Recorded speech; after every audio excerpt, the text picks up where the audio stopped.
Alrighty, ladies and gentlemen, welcome to the podcast. Today we are going to have yet again another excellent arm wrestler on the show. He is someone that has been pulling for quite a long time, very well respected throughout the European region, has done quite well in the WAL as well.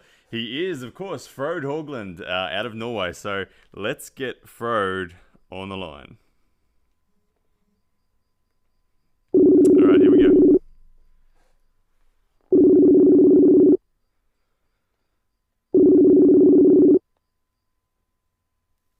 Ryan. G'day, Frode. How are you, brother? I'm good. Good, You? mate. Thank you so much for joining us. Coming all the way from Norway. Of course, Frode Haugland, one of the most respected arm wrestlers out of the European region. Mate, thank you so much for coming on the show. To kick things right off, mate, I would love to hear the story about how Frode Haugland found the sport of arm wrestling and what got you started.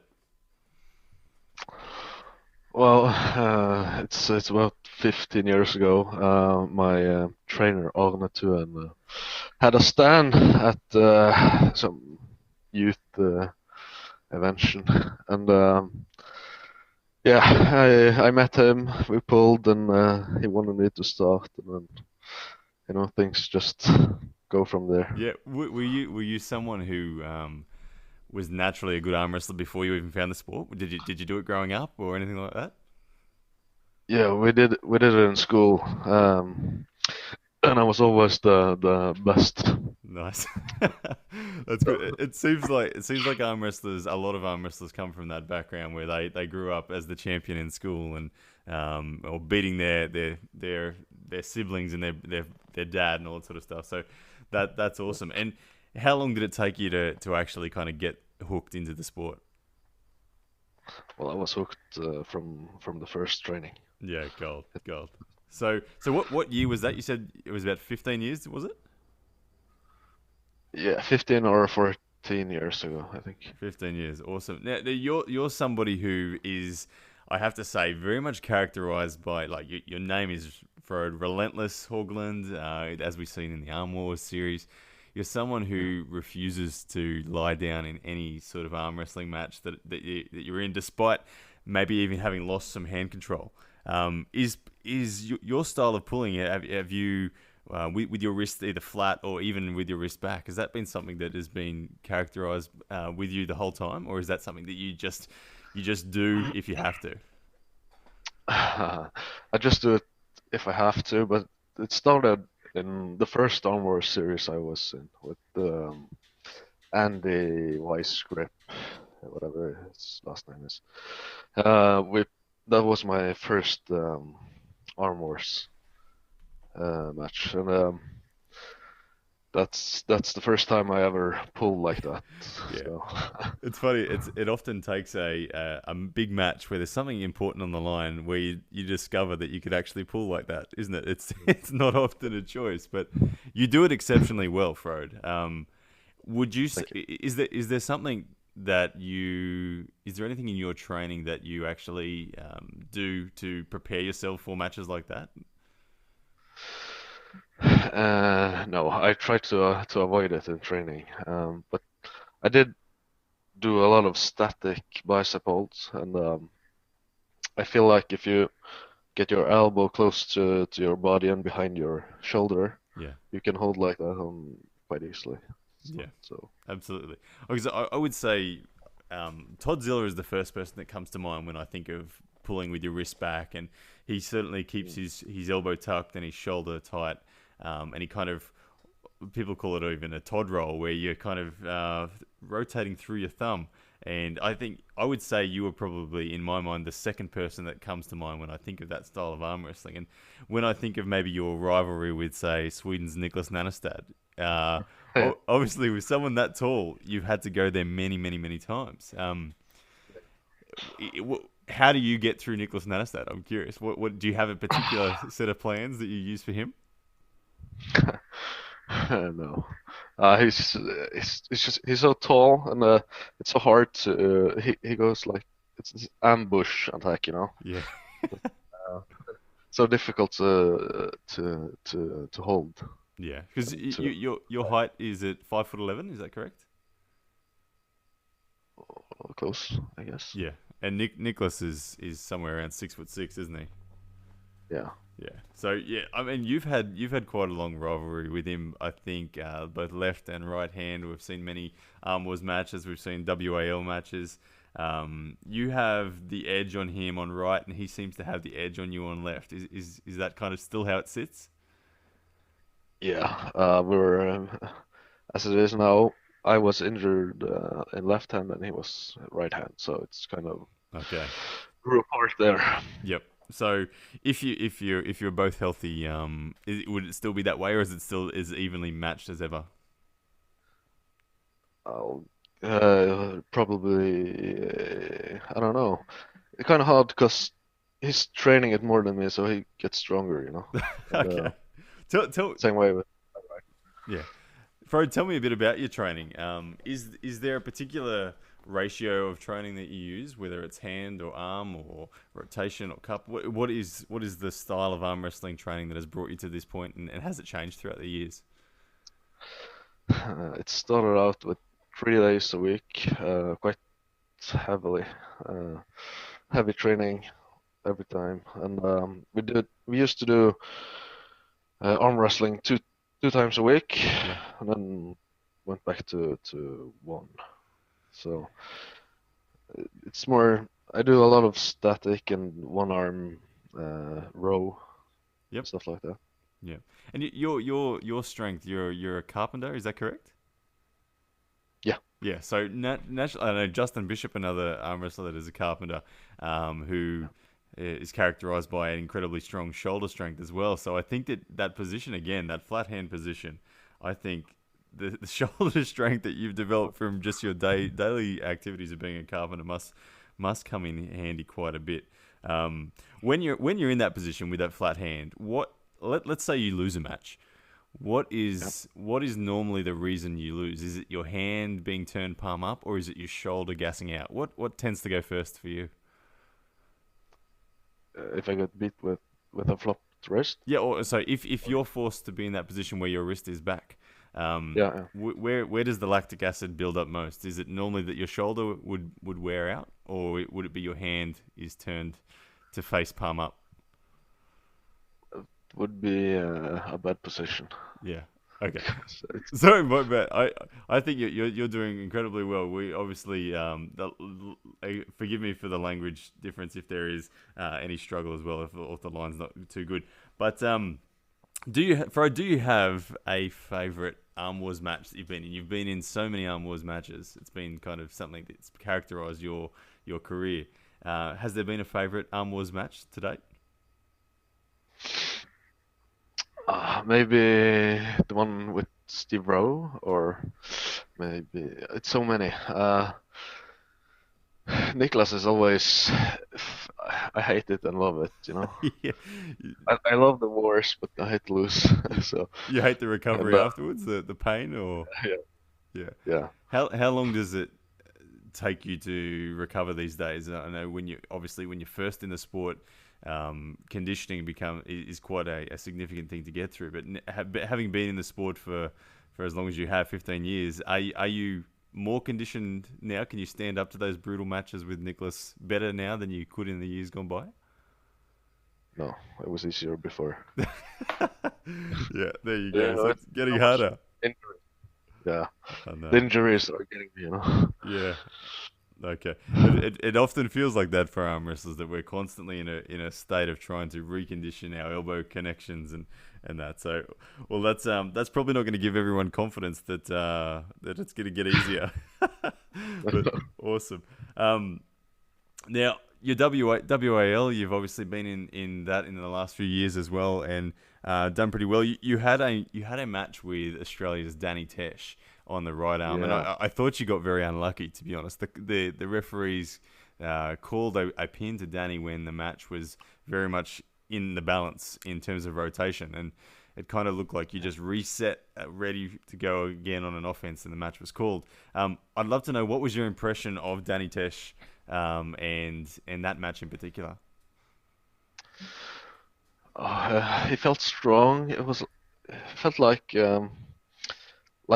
I was in control, but I was waiting for him to hit because I couldn't finish him, and Yeah, then it never came. It was a weird thing. yeah. It And it was an odd match, but yeah, yeah, I agree. It looked like you had more surge than Danny. Danny's someone, of course, that I train with, and he's got a very slow moving power. He doesn't have a lot of surge, and he just holds and holds and holds. So um, I know all too well what it's like to have battles with Danny. But um, where did you end up finishing in that WAL tournament? uh, sixth, fifth, or no, seven maybe. Okay, I I won against Michael Solaris after that match. okay yeah yeah Then that yeah. You're placement I match. think I remember the match against Michael Solarius, where he I guess dropped down to his king's move. I think you pull incredibly well with a flat hand, and I believe you just maintained your shoulder position against Michael Celiaris and kind of outweighted him, waited for a gap, and then surged.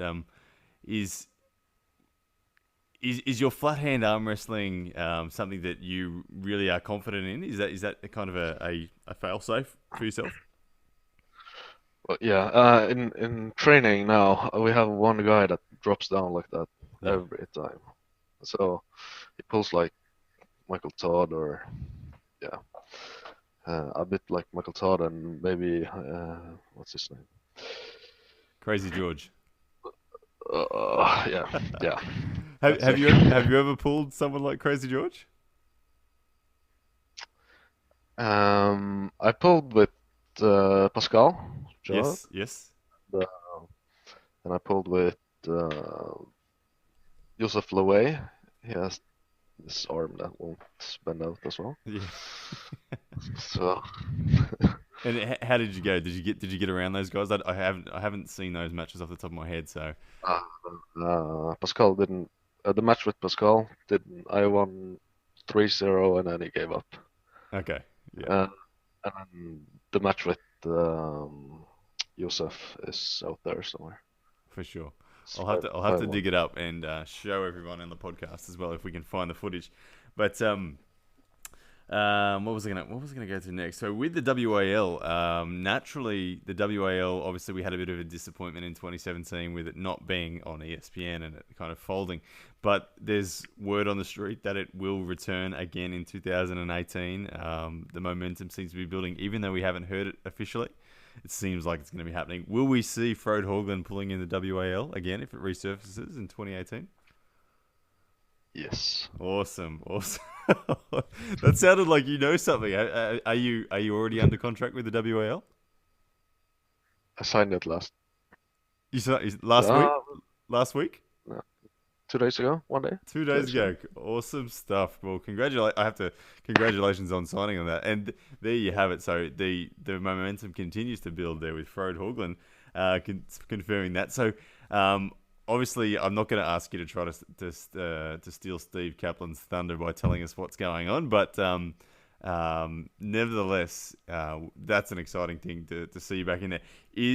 Is it going to be? I've heard that it's going to be a super match format. Is the super match format something that you prefer, or is it a tournament format where you'd prefer to be?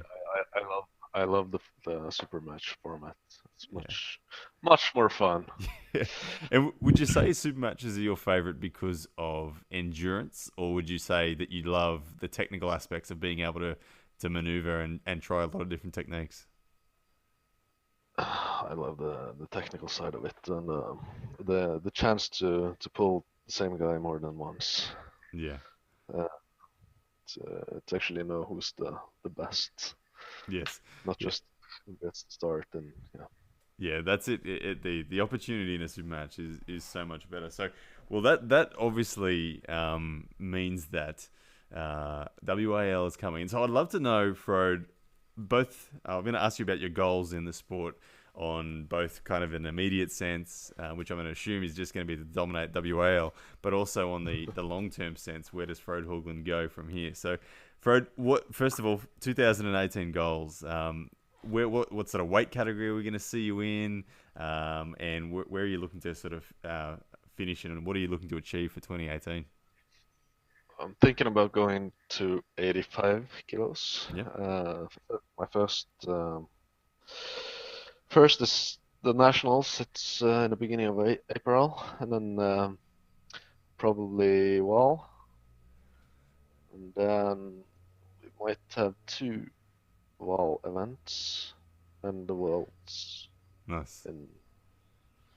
So we'll see. I've been away from Europeans and worlds for 4 or 5 years now. Yep. So it's gonna be exciting to see how that goes. Yeah.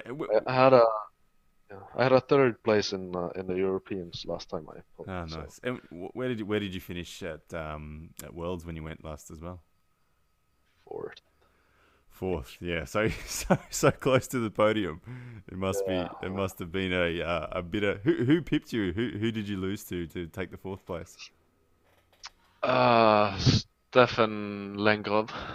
Okay. There you go. Well, and was that in the 85 kilo category, or was it a bit lighter back then? I think it was 80 actually. Yeah, for sure. Yeah, it's interesting. I'd love to know your position and thoughts on weight because a lot of arm wrestlers go through different periods where they look to dehydrate quite significantly and get as light as they can for a competition. And then other arm wrestlers on kind of get to a phase where they just say, no, I just want to be the strongest version of myself. Where do you sit on that? Do you dehydrate to 85 or do you walk around at 85 and just walk straight into a tournament? I walk around just below 90. Just below. So that yeah. And And is that been something that you've done consistently in terms of always dehydrated just a little bit? yeah, it's well, I always cut like somewhere between 3 and 5 kilos for a Yeah, for a competition. yeah, for sure. I know personally, I've done the biggest weight cut I've done was from 84 kilos down to 75, and that felt terrible. It felt really, really, really bad. I've said goodbye to that. Um, where I'm walking around at about 90 kilos at the moment, so I'm happy competing at this weight. But yeah, awesome. Have you ever done a really really significant dehydrate? Um, I cut 5.5 kilos um, in a sauna. Yeah, That's about yeah, the most. for sure. I actually did it the day before weigh-ins, so it was a really rough Yeah, night. a long time to wait from Oh, cutting to weighing in. yeah, we were supposed to weigh in at 8 in the morning, and then it got postponed to 12-ish. Oh no. That kind of sucked. I bet. Oh, that's crazy. But so Frode, tell me about your long-term goals. You've obviously been an arm wrestler for quite a long time. You're well and truly experienced. You know kind of where you've been at in the sport. Where do you want to finish in this sport? Like in another 15 years' time, where do you want Frode Haugland to be? No, actually, before this rebirth of WoW, or whatever you want to call it, Yeah, I planned on going back to pulling buff and try to become a world champion again, or for the first time at least. And then, but now I don't know. I just love the super matches, and I feel like WAF is boring, yeah. so it doesn't give me the right motivation to train and No, that's awesome yeah. because, yeah, like there's definitely two sides of the coins when it comes to wrestlers, and I know that many people are divided on the issue with the kind of purist sort of WAF kind of angle.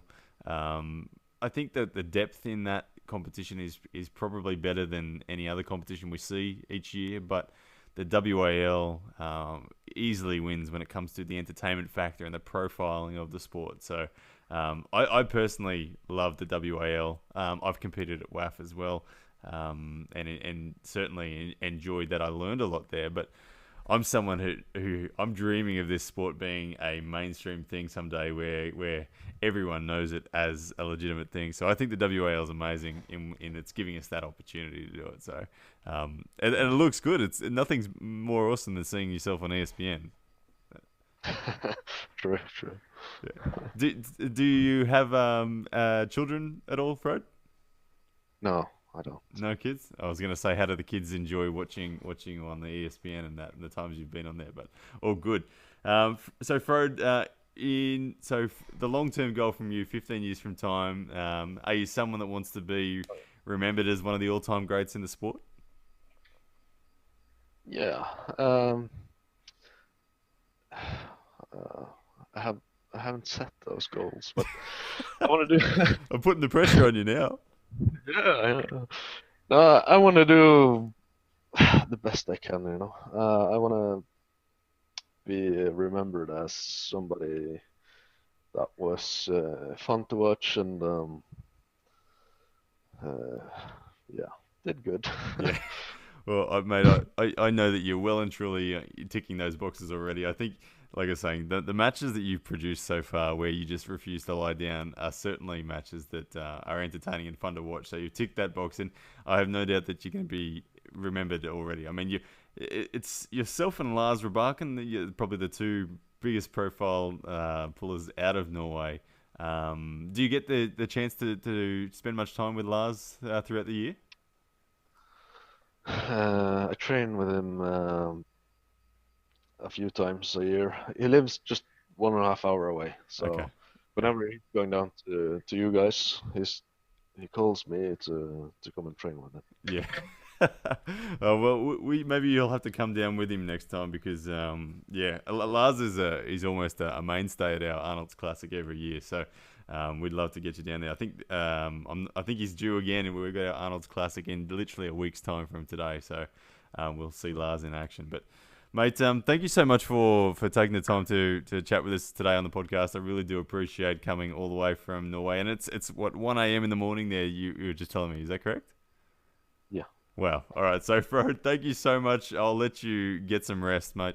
And really appreciate all the best with everything you're doing in the WAL. I can't wait to hear about what's going on, and we'll definitely be watching. Thank you. All right, mate. Take care. Take care. Bye bye. Alrighty, ladies and gents, there we have it. Frode Haugland from Norway at 1 a.m. in the morning too. So really awesome day. So Frode is definitely for me one of the pullers that best does that wrist back position. He refuses to lie down, and we can hear there that he actually tries not to get to that position, but obviously it is something that he goes to, and still to this day gets a lot of pain out of it. So it is a pretty tough position, but it shows you how relentless he is in that position. The fact that he can still go there and beat the likes of Niklas Nannestads and Pascal Girards and all those sorts of guys as well. So awesome stuff, guys. Thank you so much for tuning in for this podcast. It would be amazing if you could hit the like and the share button and tune in next time. All right, guys, take care.